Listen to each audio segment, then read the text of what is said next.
ये मेरी ज़िंदगी का बड़ा ही अजीब अनुभव है, जिसने मुझे यह सिखा दिया कि मर्द मर्द ही होता है, उसे बस केवल औरत चाहिए ही चाहिए। मेरी शादी हुए करीब 5 साल हो चुके हैं। मेरा एक 2.5 साल का बेटा है। मैं कानपुर में ब्याही हुई हूँ, जबकि मेरा मायका लखनऊ में है। एक बार मैं अपने मायके में सावन के महीने में रहने आई।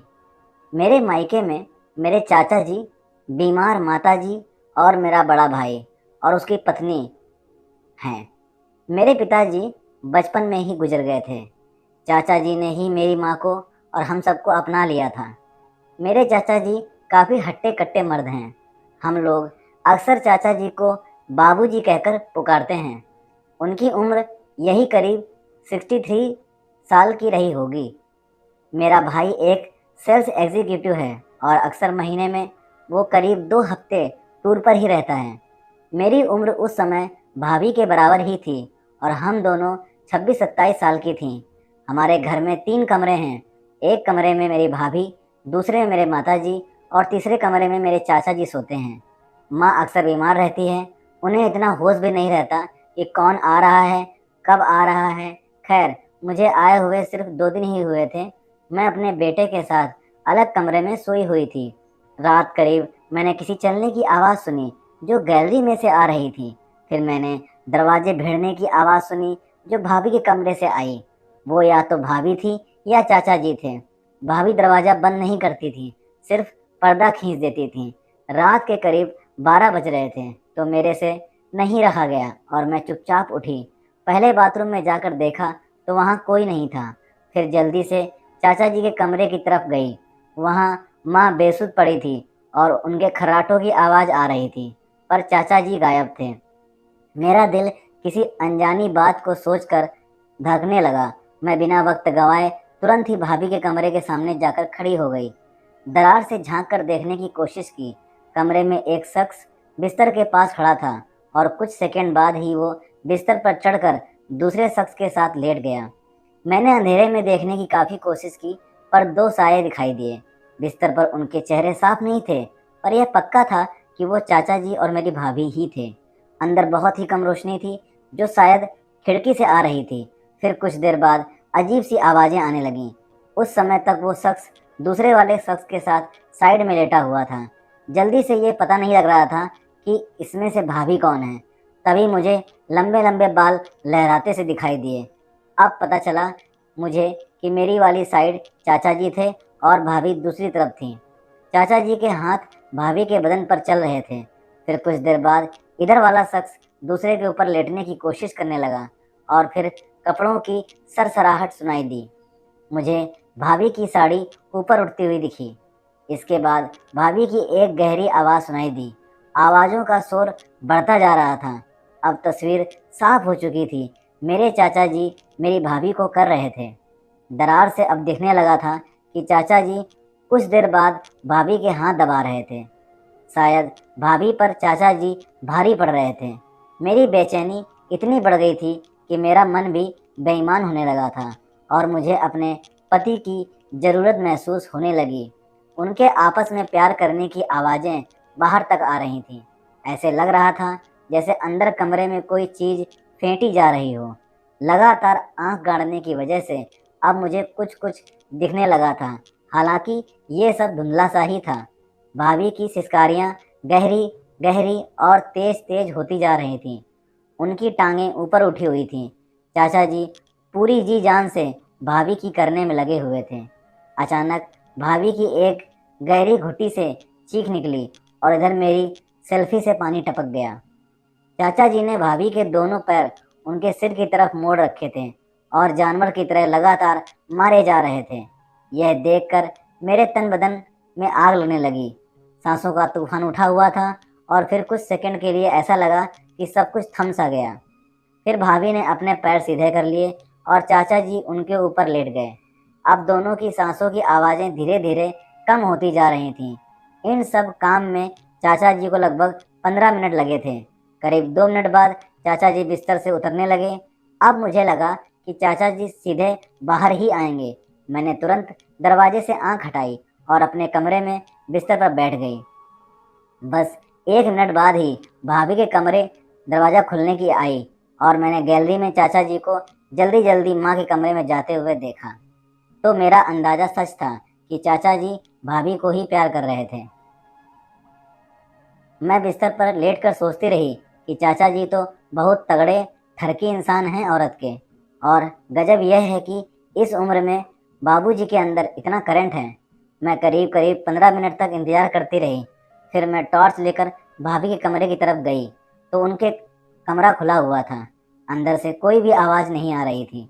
मैंने सावधानी से टॉर्च की रोशनी इधर उधर डाली ताकि भाभी जगी हो तो पूछ लें कि अरे रमा, इतनी रात क्या ढूंढ रही हो। फिर मैंने बिस्तर पर नजर डाली। भाभी बेखबर करवट लेकर सोई हुई थी। उनका दायां घुटना आगे मुड़ा हुआ था और बाई जांग सीधी थी। भाभी की सेल्फी काफ़ी उभरी हुई थी और फटी हुई सेल्फी से गाढ़ा गाढ़ा सफ़ेद पानी निकल रहा था और उनकी गोरी जांग पर फैला हुआ था। लग रहा था कि भाभी की अच्छी तरह से हुई है, तभी थक कर सोई हुई हैं। उनके बाल बिखरे हुए थे और गाल पर हल्के से दांतों के निशान बने हुए थे। यह मेरे लिए बहुत ही कौतूहल का विषय था कि मेरे चाचा जी अपनी ही बहू पुत्रवधू को कर रहे थे और मेरे सिवा किसी को भनक तक नहीं लगी। मेरी सेल्फी इस चीज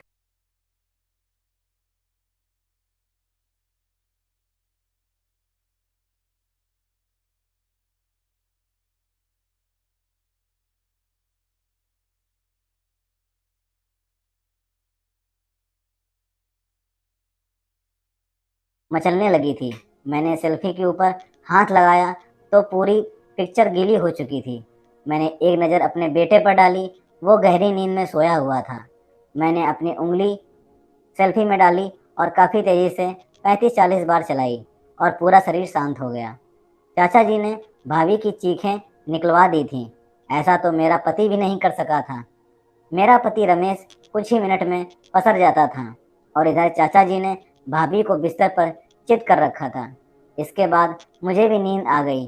सुबह सब घर के काम में ऐसे लगे हुए थे जैसे कुछ हुआ ही ना हो। भाभी भी मेरे चाचा जी को आवाज़ दे रही थी, पापा जी चाय पी लो। यह देखकर मेरा सिर चकरा गया कि अरे, कैसी बहू है जो रात भर ससुर के नीचे कराहती रही और आज इतने प्यार से उन्हें चाय के लिए बोल रही है। अगली रात मैं इंतज़ार करती रही, पर बेकार। यह नज़ारा मुझे देखने को नहीं मिला, पर मैंने उम्मीद नहीं छोड़ी थी। तीसरे दिन रात को फिर वही घटनाक्रम। चाचा जी ने दरवाज़ा भेड़ा। मैं उठी और दोनों ने पहले बिना कुछ बोले काम क्रीड़ा की और भाभी उनके बिना कहे बिस्तर पर शुरू हो गई। और फिर कैसे 12 मिनट बीते ये पता ही नहीं चला।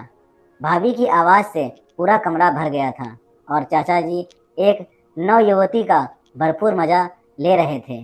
चाचा जी काफ़ी देर में होते थे। यह देखकर मुझे भाभी से ईर्ष्या होने लगी कि कैसे इस औरत ने मेरे चाचा जी को, जिनको मैं बाबूजी कहती थी, कब्जे में कर रखा है, और वे सिर्फ अपनी सुंदर जवान बदन से। आखिर इसे मेरे बाप में ऐसा क्या दिखा कि ये रात को कुछ भी नहीं बोलती और ना ही मना करती है। सब कुछ ऐसे होता था जैसे मशीन करती थी। मैं भी अब अपने जवान बदन को निहारने लगी। मेरे अंदर कोई भी कमी नहीं थी, पर मैं अपने चाचा जी के नीचे कैसे लेटूं, यह एक बहुत बड़ी समस्या थी। मैंने सोचा कि क्यों ना भाभी को रंगे हाथ पकड़ा जाए, पर ऐसा करने से दोनों सावधान हो सकते थे। फिर मैंने एक तरकीब लगाई कि भाभी से ही खुलकर बात करने लगी। हम दोनों हम उम्र थीं और हमारी कद काठी भी लगभग एक समान ही थी। मैंने एक दिन बात ही बात में कह दिया, भाभी, असली मज़े तो तुम ले रही हो जवानी के। तो वो एकदम से चौंक पड़ी और उन्होंने कहा, रमा तू भी, छी, तेरी अभी तक नहीं बुझी क्या। मैंने बिल्कुल भी देर नहीं की और कह दिया, भाभी, और रात को तुम जो मज़े लेती हो उसका क्या। आखिर भैया में ऐसी क्या कमी है। उनका मुंह शर्म से लाल हो गया। भाभी ने कहा, अरे रमा, बस जिंदगी ऐसे ही चलती है। औरत तो बस एक मोहरा है। मुझे तो इस घर में रहना है। जल में रहना है तो मगर से बैर नहीं किया जाता। पर बता, तुझे कब पता लगा और तूने क्या देखा। मैंने उसे सब कुछ बता दिया। साथ ही मैंने तुरंत बात संभालते हुए उन्हें कहा, भाभी, अगर कोई चीज़ मज़ा देती है तो उसे मिल बांट कर खाने में क्या बुराई है। भाभी ने कहा, रमा देख, तू मेरी सहेली ज़्यादा है, ननद बाद में है। देख, पहले तो जोर जबरदस्ती करी थी पापा जी ने एक रात को, और मैंने तुम्हारे भैया को डर के मारे नहीं बताया, और फिर धीरे धीरे मुझे भी आदत हो गई उनकी। भाभी आगे बोली, पर तेरे तो चाचा जी हैं, इनको तो बाबूजी कहती है तेरे अंदर इतनी हिम्मत। मैंने कहा, भाभी अभी कुछ नहीं कह सकती, पर तुम ही कोई रास्ता बताओ। फिर भाभी ने जो कहा सुनकर मेरे रोंगटे खड़े हो गए। उन्होंने कहा, देख, ऐसा कर, तेरे बेटे के साथ मैं सो जाऊंगी, और 2 दिन तक मैं उन्हें कोई भी बहाना बनाकर रोक कर रखूंगी, और तू ऐसा करना कि मेरे बेड पर मेरे कपड़े पहन कर लेट जाना। वो कुछ भी बात नहीं करते हैं, बस प्यार करते हैं और फिर चुपचाप चले जाते हैं। मुझे भाभी का यह सुझाव बहुत अच्छा लगा, पर ख्याल आया कि सुबह क्या होगा। मैंने भाभी से ये बात बताई तो उन्होंने कहा, अरे सुबह की सुबह देखना। और फिर 2 दिन बाद मैंने उनकी वो नारंगी रंग की साड़ी पहनी, ठीक रात को सोने से पहले। भाभी मेरे कमरे में चली गईं और मैं उनके बिस्तर में। मेरा दिल धड़क रहा था कि मैं ये क्या कर रही हूँ, पर मेरी सेल्फी में चुलबुलाहट हो रही थी जो चाचा जी ही मिटा सकते थे। मैं रात को वैसे ही अपनी पिछवाड़ा दरवाजे की तरफ करके लेट गई। मेरे से टाइम काटे नहीं कट रहा था कि तभी मुझे दरवाज़ा बंद करने की आवाज़ आई, और फिर कोई मेरे पीछे आकर लेट गया। मुझे उसकी सांसों से एक तेज गंध आई जो कि शराब की गंध थी, और मेरे बाल हटाकर मेरी गर्दन पर जैसे ही किया, मेरे शरीर में एक करंट सा दौड़ गया। फिर वो अंधेरे में ही लेने लगे और मेरे बाहर से ही दबाने लगे। मैं चाह कर भी आवाज़ नहीं निकाल पा रही थी। उनका हाथ मेरे पेट की तरफ बढ़ रहा था और उन्होंने मेरी साड़ी उठा दी। फिर चाचा जी ने मुझे सीधा करा और मेरे ऊपर आ गए। उन्होंने घुटने से मेरी जांघें चौड़ी की और अपना मेरी सेल्फी पर रख दिया, और फिर जैसे ही उन्होंने कस के धक्का मारा, मैं एक अजीब आनंद के मारे दोहरी हो गई। बस फिर चाचा जी मुझे भाभी समझकर धीरे धीरे प्यार करने लगे। मेरा रोम रोम आनंद के मारे पुलकित हो रहा था। ऐसी मस्त चुलबुलाहट मेरे पति रमेश ने पहले कभी नहीं की थी। चाचा जी मुझे किसी भालू की तरह प्यार कर रहे थे। ना चाचा जी को होश था और ना मुझे। और आखिरी पलों में तो मैं जैसे किसी स्वर्ग की सैर कर रही थी। चाचा जी पूरी ताकत लगा रहे थे और अब मुझे मुश्किल हो रही थी। बाबूजी ने मेरे पर्वत के कवच के बटन खोलने की कोशिश की, पर जब नहीं खुले तो उन्होंने एक झटके में कवच के बटन तोड़ दिए और मेरे पर्वत बुरी तरह मसल दिए। उनके हाथ एक किसान के हाथ थे, और जब छक्का मारा तो मैं अपनी आवाज़ रोक नहीं सकी और मुंह से आवाज़ निकल गई, और तभी गरम गरम तेज फुहारें मेरे बदन में समाती चली गईं। क्या आनंद था, ये बयां करना बहुत मुश्किल था। ये तो बस एक प्यारा सा एहसास था जो आज तक मेरे पति से नहीं मिला था। चाचा जी काम खत्म करने के बाद उठे और अपने कपड़े पहनकर बाहर चले गए। शायद उन्हें मेरी आवाज़ से पता चल गया था कि मैंने किसी और की ही कर दी है। मैं भी कुछ देर बाद वहाँ से उठी और भाभी के पास आ गई। भाभी ने लाइट जलाई और मेरी तरफ देखा। मेरा कवच एकदम खुला हुआ था। उन्होंने हंसते हुए कहा, रमा, हो गया तेरा काम, पड़ गई ठंड, कैसा लगा। मैंने शर्माते हुए कहा, भाभी तुम चाचा जी को कैसे झेलती हो। उन्होंने कहा, अरे रमा, हमारे मर्द तो चाचा जी के आगे कुछ भी नहीं है। आज तो देख ही लिया कि क्या करंट है चाचा जी में। भाभी आगे बोली, और सुन, भूल कर भी किसी को मत बताना ये बात। मैंने कहा, भाभी तुम्हारे तो मज़े हैं यार, पर अब सुबह क्या होगा, मैं उन्हें कैसे मुंह दिखाऊंगी। उन्होंने कहा, चिंता मत कर, शर्म तो उन्हें होगी कि अपनी बेटी की ही बजा डाली नशे में। वो तेजी से भागे। भाभी ने कहा, इसका मतलब है कि उन्होंने तेरी आवाज़ पहचान ली थी। मैंने कहा, भाभी अब क्या होगा। उन्होंने कहा, देख, मर्द जात होती है ना, इसका कुछ नहीं पता, तू घबरा मत, मैं हूं ना। पर ये बात तेरी खुल गई ना अच्छी तरह से। मेरा शर्म के मारे बुरा हाल था। भाभी ने कहा, चिंता मत कर।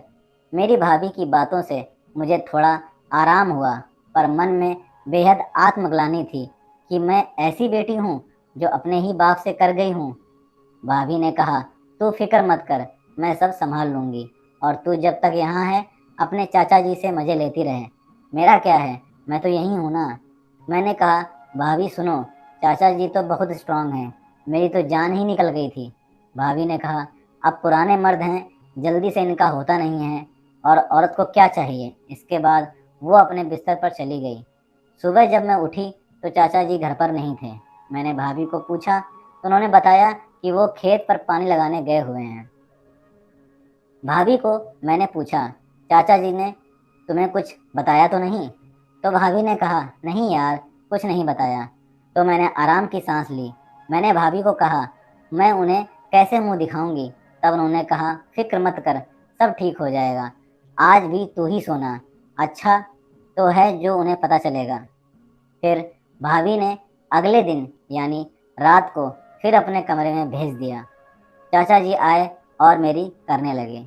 बहुत मज़ा आ रहा था, और आखिर में मेरे से रहा नहीं गया और मेरे मुंह से निकल गया, चाचा जी, मैं रमा हूँ।